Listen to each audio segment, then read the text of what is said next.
സൗരയൂഥത്തിൽ നമുക്ക് ഏറ്റവും കുറവ് അറിവുള്ള ഗ്രഹങ്ങളാണ് ഏറ്റവും വിദൂരതയിലുള്ള യുറാനസും നെപ്റ്റ്യൂണും. മഞ്ഞുഭീമനായ യുറാനസിലേക്ക് ഇറങ്ങുന്നത് എങ്ങനെയായിരിക്കുമെന്നറിയാമോ? എന്തൊക്കെ വെല്ലുവിളികളാണ് യുറാനസ് നമുക്ക് വേണ്ടി കാത്തുവച്ചിരിക്കുന്നത് എന്നറിയാമോ?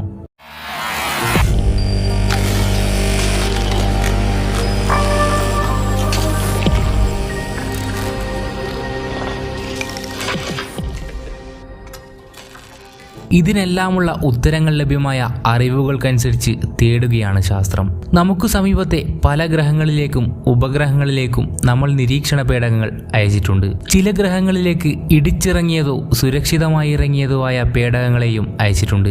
എന്നാൽ ഇന്നും മനുഷ്യന്റെ കയ്യെത്താ ദൂരത്തുള്ള നമ്മുടെ സൗരയൂഥത്തിലെ 2 ഗ്രഹങ്ങളാണ് യുറാനസും നെപ്റ്റ്യൂണും. സൂര്യനിൽ നിന്നും ഏറ്റവും അകലെയുള്ള ഈ ഗ്രഹങ്ങൾ ലക്ഷ്യം വയ്ക്കുന്ന നാസയുടെയും യൂറോപ്യൻ ബഹിരാകാശ ഏജൻസിയുടെയും പുതിയ പദ്ധതികൾ അണിയറയിൽ ഒരുങ്ങിയിരിക്കുകയാണ്. ഈ ദൗത്യങ്ങൾ യാഥാർത്ഥ്യമാകുന്നതുവരെ ലഭ്യമായ അറിവുകൾക്കനുസരിച്ചുള്ള കണക്കുകൂട്ടലുകൾ മാത്രമാണ് സാധ്യത.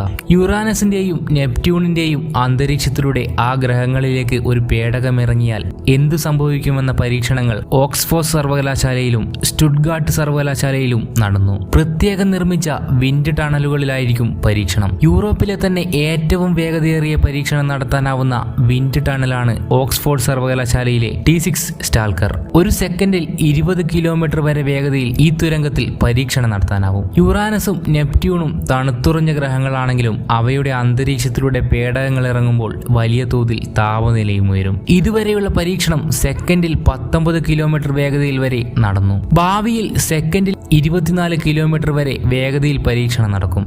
യുറാനസിൽ പേടകമിറങ്ങുക ഏതാണ്ട് ഈ വേഗതയിലായിരിക്കുമെന്നാണ് പ്രതീക്ഷിക്കപ്പെടുന്നത്. അതുകൊണ്ട് തന്നെ അങ്ങനെയൊരു സാഹചര്യത്തിൽ പേടകത്തിന് സംഭവിക്കാനിടയുള്ള താപനില വർധനവും മറ്റ് വെല്ലുവിളികളും കൃത്രിമ സാഹചര്യം സൃഷ്ടിച്ച് മനസ്സിലാക്കാൻ നമുക്ക് സാധിക്കും. വ്യാഴത്തെയും ശനിയെയും അപേക്ഷിച്ച് യുറാനസിലും നെപ്റ്റ്യൂണിലും കൂടുതലായി കട്ടിയേറിയ മൂലകങ്ങൾ കണ്ടുവരുന്നുണ്ട്. മാത്രമല്ല മീഥേനിന്റെ സാന്നിധ്യവും കൂടുതൽ അറിയുന്നതിനാൽ ഇവിടത്തെ മേഖലകൾക്ക് നീല നിറവും കൈവരാറുണ്ട്. വാതക ഭീമന്മാരായ വ്യാഴത്തിലും ശനിയിലും ഹൈഡ്രജനും ഹീലിയവുമാണ് കൂടുതൽ. യുറാനസിന്റെയും നെപ്റ്റ്യൂണിന്റെയും ഉള്ളറകളിൽ സമുദ്രമുണ്ടാകാനുള്ള സാധ്യതയുമുണ്ട്. മറ്റൊരു വിചിത്രമായ പ്രതിഭാസമായ രത്നങ്ങളുടെ മഴ നെപ്റ്റ്യൂണിലും യുറാനസിലും ഉണ്ടെന്ന് കരുതപ്പെടുന്നു. രത്നങ്ങളാവാനും മഴയായി പെയ്യാനും വേണ്ട താപനിലയും മർദ്ദവും ഇവിടെയുണ്ടെന്ന് തിരിച്ചറിഞ്ഞിട്ടുണ്ട്.